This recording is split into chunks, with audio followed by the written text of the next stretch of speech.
Pourquoi tu dois arrêter d'agir comme une victime?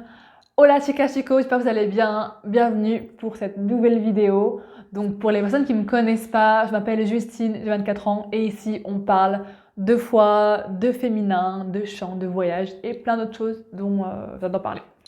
Voilà, donc let's get back to it. Ok, et si je parle anglais, it's normal. C'est juste que j'aime parler anglais. Voilà, je parle anglais de manière générale dans ma vie. J'ai voyagé dans des pays anglophones, je me suis expatriée, bref. Je ne vais pas non plus me justifier, mais juste pour dire que des fois, je risque de parler un petit peu franglais dans cette vidéo et dans les autres. Voilà. Donc aujourd'hui, je vais vous parler d'un sujet très important quand même, qui va parler de victimisation, de responsabilité, de triangle de Karpman, victime, bourreau, sauveur. Let's get started. Alors, première chose, pourquoi tu dois arrêter de faire la victime de ta vie? Déjà, tout simplement, je vais poser une question très simple. En quoi ça te sert d'être victime? Parce que oui, il y a un avantage. Croyez pas que vous faites ça par hasard. Et quand je parle de victime, tu vas te dire « Ah non, mais moi, pas du tout, je suis pas du tout une victime. » Laisse-moi te dire quelque chose.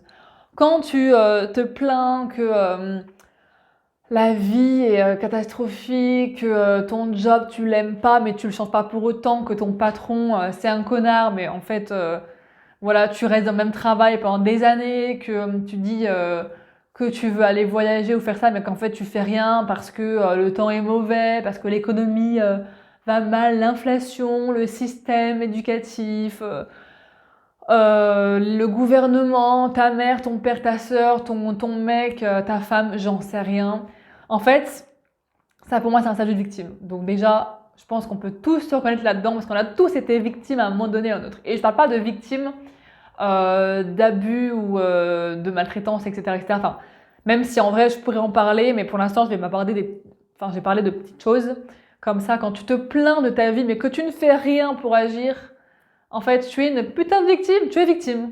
Voilà. Et je vais te dire pourquoi il faut arrêter d'être victime, déjà, numéro 1, parce que, en fait, tu ne crées pas la vie de tes rêves, tu t'enfonces. Tu t'enfonces, tu te crées une vie de merde que tu n'aimes pas. Voilà, première raison pour laquelle il faut arrêter d'être une victime dans sa vie.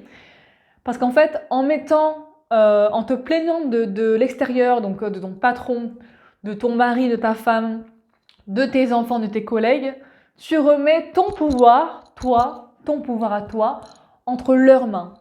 Voilà, déjà. Donc, à quel moment, eux, ils ont du pouvoir sur toi? À quel moment? Genre, c'est eux qui vont décider ce que tu as dans ta vie. Voilà. Non, en fait.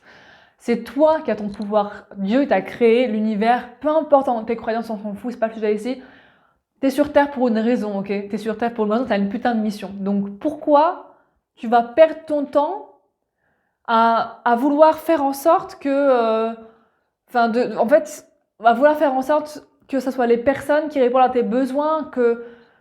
Enfin non, en fait, genre t'as le pouvoir entre tes mains, genre tu es la créatrice, le créateur de ta vie, il n'y a que toi qui crée ça, et je sais qu'on entend ça partout, dans plein de trucs de dev perso, je suis sûre que vous avez oublié, vous avez entendu cette phrase des milliers de fois, si c'était des millions de fois, que tu es la créatrice, le créateur de ta vie, etc.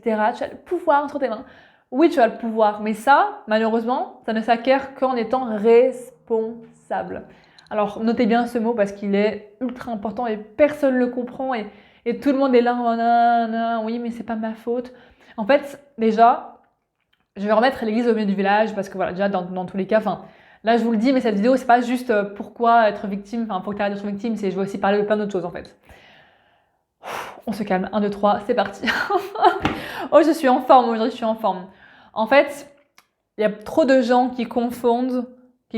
Ah, je t'ai fait un accent horrible là, j'ai mélangé 2 mots. Qui confondent responsabilité et culpabilité. Voilà. En gros, plein de personnes disent c'est ma faute, machin. Non, c'est pas ta faute. Mais par contre, c'est ta responsabilité, c'est pas du tout la même chose. Quelqu'un qui va se faire, je sais pas, agresser dans la rue, on ne dit pas c'est de ta faute. Non, non, c'est pas de ta faute. Par contre, et là, je pense que ça va en choquer plus d'un, mais tu es venu vivre cette expérience-là. Et du coup, c'est ta responsabilité de la transcender. Tu vois ce que je veux dire? C'est pas pareil. Par exemple, je sais pas, t'as perdu tes clés, du coup, faut que tu refasses faire une serrure. Bah, c'est pas ta faute, mais c'est ta responsabilité. En fait, peu importe les événements, les plus minimes soient-ils, vers les plus traumatisants soient-ils. Et ça, franchement, moi la première, j'ai vécu dans ma vie des choses affreuses. J'ai été abusée, j'ai été maltraitée. Franchement, j'ai vécu des trucs hardcore. Peut-être que je parle dans une vidéo, mais bref. Euh, et pour autant, j'ai conscience en fait que ça, ce que j'ai vécu, aussi traumatisant et traumatique soient ces événements-là qui sont absolument abominables et que je ne souhaite vivre à personne, ça n'a jamais été de ma faute. Jamais de la vie. C'est pas de ta faute si tu as vécu des choses traumatisantes, c'est pas de ta faute. Si en étant enfant, tu as subi de la violence, si tu as eu des abus, en tout genre, voilà. C'est pas de ta faute.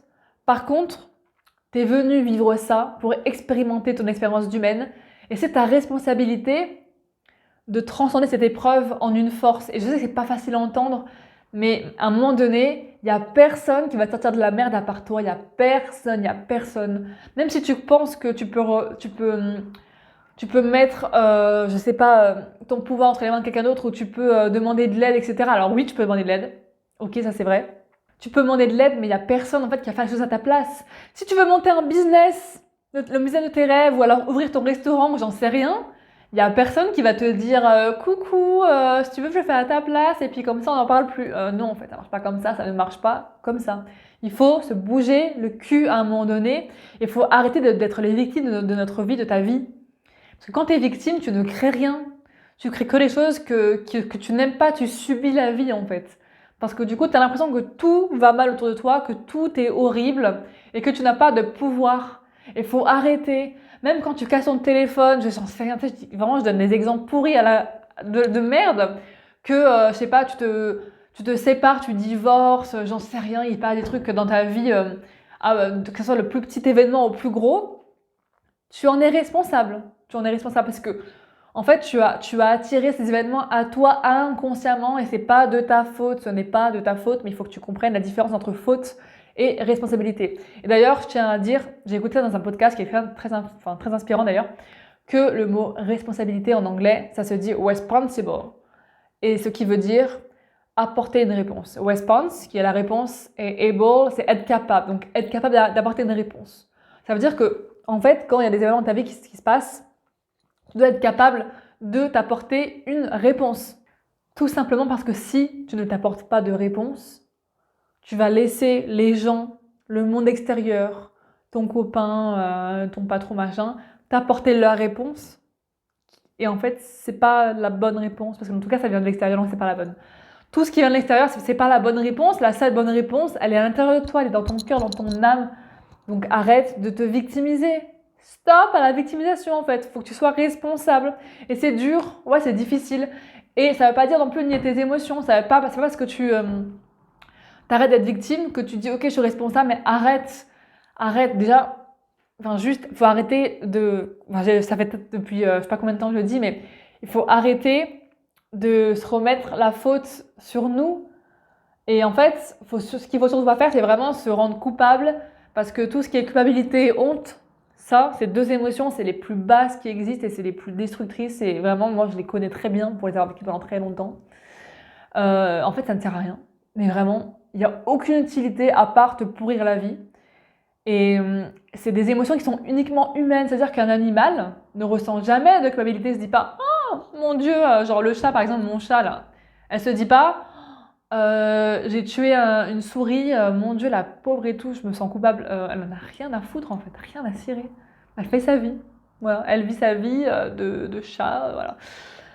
C'est pareil en fait, les humains, on devrait être pareil en fait, sans être dans le côté méchanceté et tout machin, mais pourquoi se rendre coupable en fait?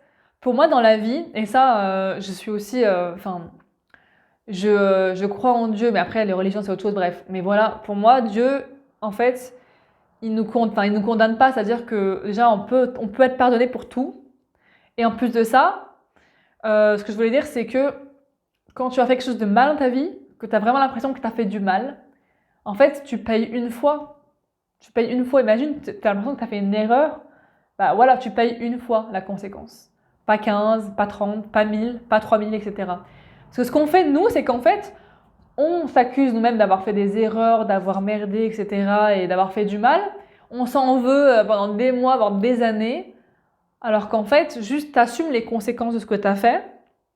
tu demandes pardon et tu te pardonnes toi-même, qui est un long chemin. Alors ça, bah voilà, non plus, voilà. Et ensuite, bah, qu'est-ce que tu veux faire de plus en fait? Genre juste pardonne-toi parce que en maintenant cette culpabilité, tu ne te sers pas toi ni la personne en fait, hein. Parce que j'ai envie de te dire une chose, c'est que même si tu as fait du mal à quelqu'un, la personne, c'est pas parce que tu te sens coupable qu'elle va se sentir mieux, hein. Ça, c'est faux, hein. Ça, c'est de la merde, hein. Le côté vengeance, je sais pas quoi, ça, c'est vraiment bullshit parce qu'en fait, quand tu te venges ou je sais pas quoi, tu te sens encore plus mal qu'avant. Enfin bref, ça pour dire. Voilà, faut arrêter de croire qu'être victime, c'est bien. Et puis aussi, il y a un truc aussi que je tiens à dire, quand même, c'est que c'est facile d'être une victime, hein. En vrai. En vrai. C'est simple. C'est confortable, même si ça fait chier parce que t'es malheureux. Ok, t'es malheureux, mais c'est pas non plus tellement confortable que tu dois aller voir en toi. Non, parce que c'est simple, parce que t'as juste à te dire ouais, mais nanana, ouais, moi je suis comme ci, moi je suis comme ça. Non, t'es pas comme ci, t'es pas comme ça, c'est toi qui as décidé. T'as choisi en fait. Donc tais-toi. Tais-toi ou alors change, mais arrête de dire ouais, nanana. Moi j'en peux plus, je ne peux plus supporter les victimes dans ma vie. Je ne les supporte pas. Alors ça peut arriver de temps en temps, genre. Même moi, genre, quand un truc qui m'arrive, des fois, je peux me plaindre pendant 5 minutes. Mais tu vois, ça dure 5 minutes, après, je me dis, non, ok, là, on arrête de faire la victime, ça sert à rien. Enfin, voilà. Mais, ou alors, fais-le pendant 1 heure, mais toute seule. Mais commence pas à faire ça tout le temps, parce qu'en fait, le problème, c'est que si tu commences à faire ça tous les jours, il va y avoir un petit problème. Donc, enfin, tu vas vraiment douiller. Puis, en plus, c'est facile d'être victime, parce que quand t'es victime, en fait, si tu veux, ce qui se passe, et ça, je vais l'expliquer, c'est que le triangle de Cartman rentre en jeu. Donc, c'est quoi le triangle de Cartman? C'est victime, bourreau, sauveur. Et les gens aiment bien faire vaciller entre les trois, surtout le victime et sauveur. Parce que le bourreau, on n'aime pas trop, mais bon, même moi, j'ai été le bourreau de quelqu'un, et toi aussi, on a tous été bourreaux à un moment donné. La victime, c'est la pauvre petite victime qui a vécu quelque chose d'horrible. Alors, ça dépend le niveau, mais en tous les cas, voilà, bah, c'est légitime. C'est comme quand il y a je sais pas, des choses, enfin, après ce qui se passe dans la vie, t'as une victime. Alors, ok, tu es victime, d'accord. Faut aussi, quand c'est vraiment quelque chose de grave, parce que là, je parle pas des petites choses, je parle des choses un peu plus graves. Il faut prendre conscience que c'est pas ta faute, déjà, dans un premier temps. Ensuite, il faut aussi ne pas nier tes émotions. C'est normal de ressentir ça, de se sentir genre, je sais pas, ça peut être plein d'émotions, humilié, trahi, blessé, abandonné, etc. En fait, c'est normal parce qu'on t'a fait faire quelque chose de mal, qui n'est pas bien et c'est pas de ta faute. C'est juste que, ben, sur un plan plus grand, et vraiment, ça, je pense, faut vraiment avoir une pensée d'esprit un peu plus large, c'est qu'en fait, t'étais censé vivre ça pour avancer, pour évoluer. C'est pas facile à entendre, je sais, mais c'est le cas. Et en gros, une fois que tu es sorti de ça, et ben, genre, t'as la victime, voilà, qui se plaint de sa vie et que, du coup, qui reste tourmentée pendant des années parce que c'est normal d'avoir des émotions et de les légitimiser parce que toutes tes émotions sont légitimes. Ça, c'est hyper important. C'est que tu as le droit de ressentir absolument tout ce que tu ressens. Il n'y a pas de bien, mal, de je sais pas quoi. Si tu le ressens, c'est que c'est juste et que c'est vrai. Tout ce que tu ressens est vrai, voilà. Mais quand tu restes dans ce statut-là, pendant des mois, des années, des dizaines d'années, là, c'est là où ça ne te sert pas et qu'il va y avoir un petit problème. Et puis même avant, j'ai envie de te dire, aussi traumatisante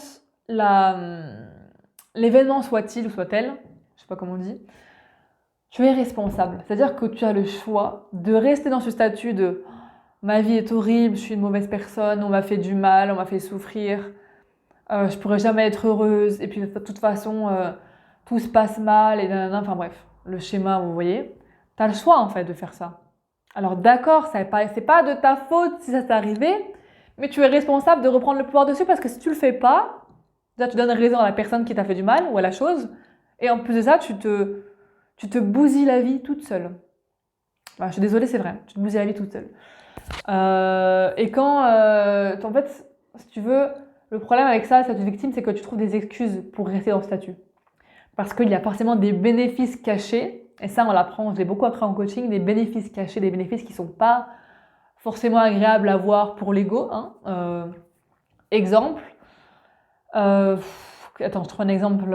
En gros, tu veux lancer ton business, mais tu te dis ouais, mais en fait ça marche pas, je comprends pas, puis en vrai c'est compliqué parce que en ce moment l'économie ça va mal, et puis tu te rends compte j'ai beaucoup de choses à faire à la maison, et puis j'ai pas d'argent, et nanani, nanani, nanana. Concrètement, en fait, là, tu es en victime. Parce que si tu voulais vraiment que ça marche et que si c'est un truc de ton cœur, tu aurais mis les choses en place pour que ça fonctionne.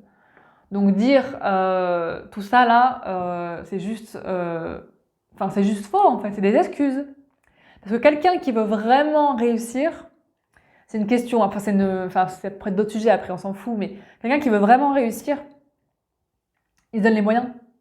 Et après, je dis pas, il faut jamais, enfin, il faut toujours aller tête baissée, et puis jusqu'au bout sans s'arrêter. Bah non, moi, la première, j'ai changé 4-5 fois de projet, de métier, on s'en fout, c'est pas ça le sujet, genre. Mais juste par contre, ne te trouve pas d'excuses, ne te dis pas, mais c'est pas ma faute, ça marche pas. Non, t'es responsable de si ça marche pas.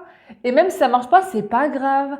Parce qu'il se peut que tu changes de rêve, de projet entre temps, etc. Bref, c'est pas le sujet. Voilà, bref, tu te conformes dans ça. Et puis ensuite vient le bourreau. Ah, la personne qui te fait du mal, qui te persécute et puis qui t'a vraiment blessé. Hein. Et puis c'est difficile hein, parce que du coup c'est de sa faute. Ok. Donc le bourreau, lui, c'est la mauvaise personne, c'est le méchant. Ok. Donc lui, on l'aime pas. On l'aime pas, on l'aime pas. Et puis on n'a pas envie d'être le bourreau. Hein, parce que sinon, après, on va être aimé de personne. Bah oui, logique. Quand je parle de bourreau, enfin vraiment là, j'image. Hein, je suis pas en train de parler des gros traumatismes, même si en vrai, ça peut rentrer dedans. Mais il faut avoir vraiment beaucoup de recul pour ça. Mais même, genre, je sais pas, ton patron qui veut pas te donner de prime ou j'en sais rien.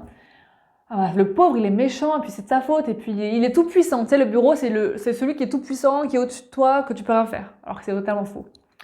Et ensuite, tu as le sauveur, le bon samaritain. Alors celui-là, on connaît bien. Et en vrai, genre, on dirait que je me moque, mais pas du tout parce que moi, j'ai été dans ces trois positions. Hein. J'ai été tout ça. Hein. J'ai été la sauveuse, tout ce que tu veux. J'ai été tout ce que tu veux. Mais juste que là, je prends conscience qu'en fait, ça ne me mène nulle part. Donc voilà, tu vois, la sauveuse, le sauveur, qui vient sauver la petite victime et qui vient faire croire à tout le monde qu'il le fait pour elle, pour sauver la personne en danger, alors que pas du tout en fait. Le sauveur, la sauveuse ne fait jamais ça pour les autres. Il faudrait que tu te rendes compte que tu ne fais pas ça pour les autres, mais pour toi. Tu ne sauves pas les autres pour eux, tu les sauves pour toi, pour ton ego, pour être fier, pour être la personne qui a sauvé l'autre du danger, des mauvaises choses qui lui sont arrivées, pour apaiser ton cœur en fait, pour te faire croire que tu es une bonne personne parce que tu as sauvé l'autre. Donc forcément. Voilà, c'est de la fierté, c'est de l'ego en fait, tout ça c'est de l'ego. Et comment on sort de ce statut de victime et de ce triangle de Cartman là, victime, bourreau, sauveur? Comment on en sort? Ben justement, c'est vraiment, je reviens de quoi à ce que j'ai dit au début, en reprenant sa responsabilité. Voilà. En reprenant sa responsabilité parce qu'il n'y a rien d'autre qui peut t'aider à part ça. Par exemple, je vais vous donner un exemple de ma vie à moi. Je me suis séparée de mon ex il y a 1 an et demi à peu près. J'étais dans le statut de victime de... En plus, c'est moi qui ai pris la décision. Hein. Mais en mode, comment je vais faire et tout, il manque trop, et puis je peux pas être heureuse sans lui, nanani, nanana. Ou alors, je vais vous prendre un exemple de quand j'étais avec lui. Il me donne pas d'amour, il me donne pas d'affection, il me donne pas ci, nanani, il répond pas à mes attentes, il est pas là, nanana. Ok, c'est un fait. Mais est-ce que moi, je vais laisser ça, enfin du coup lui, me rendre malheureux déjà pour moi, enfin, personne ne peut te rendre malheureux à part toi. Hein. Ça c'est une phrase aussi. Personne ne peut te rendre malheureux à part toi. Parce que tu as le pouvoir en fait. Tu choisis tes émotions, enfin tu choisis. Tu les ressens plutôt que tu les choisis, parce que des fois ça te vient et non, c'est faux, tu les choisis pas vraiment, mais en gros, tes émotions t'appartiennent. C'est-à-dire que quand tu ressens de la colère contre quelqu'un, même s'il a fait un truc horrible, c'est ta colère, c'est pas la sienne. Capiche? Bref, mais en gros, j'aurais pu rester dans le statut de victime, comme je l'ai été pendant plus d'1 an dans notre relation, en mode non mais il va changer, non mais c'est pas si grave, et puis au pire je vais le rejoindre le bout du monde, et nanana. Donc on fait espérer machin et tout, et on croit que ça va aller mieux, et du coup on reste dans le statut de victime, mais c'était vraiment quelqu'un, enfin je disais pas forcément ça, mais en mode franchement je mérite tellement mieux, et puis en plus il me porte même pas d'amour, il m'aime pas parce qu'il fait pas ça, il fait ci, il fait ça, et nanani, nanana. Ok, mais si ça te plaît pas, bah casse-toi en fait. Change ta réalité, allô, ouh. Voilà, c'est un exemple personnel, mais c'est ce que j'ai fait du coup. Je me suis séparée. Alors après, bien sûr, il y a le côté ouais, mais attends, si je coupe les ponts complètement avec lui, même si on est séparés, c'est bon. Maintenant, on a passé ce stade-là, allez, c'est ciao. Ça veut pas dire que t'as pas de peine, ça veut pas dire que t'es pas triste, t'es pas en colère. Tu peux avoir toutes les émotions du monde, c'est ok, c'est normal. Mais il y a un moment donné, personne va te sauver. Et ça aussi, hein, c'est important, mais personne ne va venir te sauver de toi-même. Parce qu'en fait, ce que tu recherches, c'est pas les autres, c'est pas de l'attention des autres, c'est pas de l'amour des autres, c'est pas de la reconnaissance des autres, c'est toi. Tu recherches tout ça de toi en fait. Tu te recherches toi-même à travers les autres. Voilà, donc c'est pour ça que en fait, il faut arrêter d'être une victime parce que ça te bousille la vie et qu'en plus ça, t'es malheureux, t'es malheureuse. Honnêtement, moi, si j'étais restée dans cette relation de couple, je ne savais pas où j'en serais aujourd'hui, mais je ne serais pas là à vous parler de ça en fait. Parce que ça veut dire quoi? Ça veut dire que je vais laisser les événements prendre le dessus sur moi et être en mode, oh là là, je contrôle plus rien, oh là, je vais tout lâcher, hop, non. Alors, faire confiance à Dieu, à l'univers et lâcher prise, ok. Mais tout lâcher en mode, je remets ma responsabilité dans les mains de Pierre-Paul Jacques, non, no way. Ça, c'est juste pas possible en fait. Il faut reprendre sa responsabilité pour vivre une vie alignée où tu es heureuse. Où vraiment tu te lèves le matin et tu te dis, ah, j'ai de la chance. Et puis surtout, pour être fière de toi. Enfin, je sais pas, mais personnellement, moi, vivre une vie qui m'est imposée, que je n'ai pas choisie, c'est mort. Moi, j'ai été abusée. Enfin, je sais pas si je peux le dire sur YouTube, mais en gros, j'ai vécu des choses traumatisantes où j'ai été victime. J'ai même porté plainte, etc. Mais autant, est-ce que j'ai envie que ça me définisse? Est-ce que j'ai envie que toute ma vie, je me dis, j'ai subi un traumatisme sexuel et du coup, ça va me définir toute ma vie? Non, en fait. Et c'est parce que je refuse que ça me définisse que, en fait, ça me définit pas. J'ai le choix. Moi, j'ai le choix. Donc, si je choisis que je change de vie et que ça me définit plus, et ben, ça devient ma réalité. Voilà, donc prenez votre putain de responsabilité, c'est super important. Et vraiment, informez-vous sur le sujet parce que c'est la base en fait. Être responsable de sa vie, ça veut dire créer sa vie. Et quand il arrive des mauvaises choses, on n'est pas non plus coupable, on est responsable. Donc voilà, faites bien la différence entre les deux parce que c'est très important. Voilà ce que je peux dire sur le sujet. Donc j'espère que ça vous a plu. Dites-moi en commentaire ce que vous en pensez. Je vous fais des gros bisous et je vous dis à très bientôt. Ciao!